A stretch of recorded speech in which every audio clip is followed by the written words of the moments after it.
Bonjour à toutes et à tous, nous sommes dans l'église Notre-Dame de Giseux, dans l'Indre-et-Loire, devant deux groupes sculptés magnifiques, magnifiques parce qu'ils sont héraldiques bien sûr, et donc ils s'inscrivent dans notre cours d'héraldique. Alors, ils représentent Renée du Bellay et son épouse Marie du Bellay, princesse d'Yvetot. Ils étaient cousins, ces parents ont été resculptés au début du XIXe siècle sur un dessin de Guénière, le célèbre érudit français de la fin du XVIIe siècle, parce qu'ils avaient été brisés en 1794. Ils avaient été sculptés, nous verrons, ici c'est le couple de parents, et nous verrons de l'autre côté, dans la chapelle, le couple du fils et de son épouse. Ils avaient été sculptés par Guillain de Cambrai vers 1630. Nous voici dans la chapelle opposée, avec le couple des enfants, Martin du Bellay et son épouse Louise de Savonnières. Martin du Bellay a une très belle carrière, il était chevalier des ordres du roi, donc ordre de Saint-Michel et ordre du Saint-Esprit.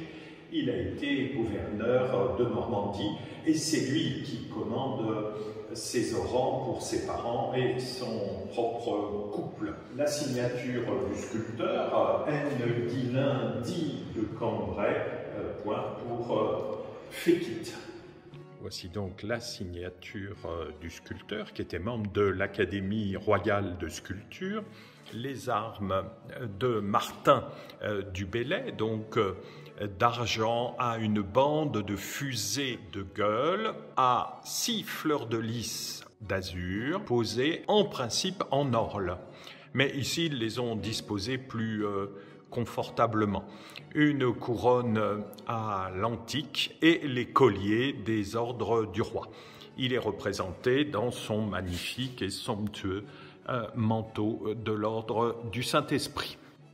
Son épouse, Louise de Savonnières, porte, elle, un mi-parti au 1 du Bellay, donc toujours d'argent à une bande de fusée de gueule accompagnée de 6 fleurs de lys d'azur, et au 2 de gueule à une croix pâtée d'or. Donc très beau programme héraldique, tout à fait dans le goût de cette première moitié du XVIIe siècle, surmonté des litres qui ont été très restaurées et très repeintes, de même que les armes en pied et sur les brillants.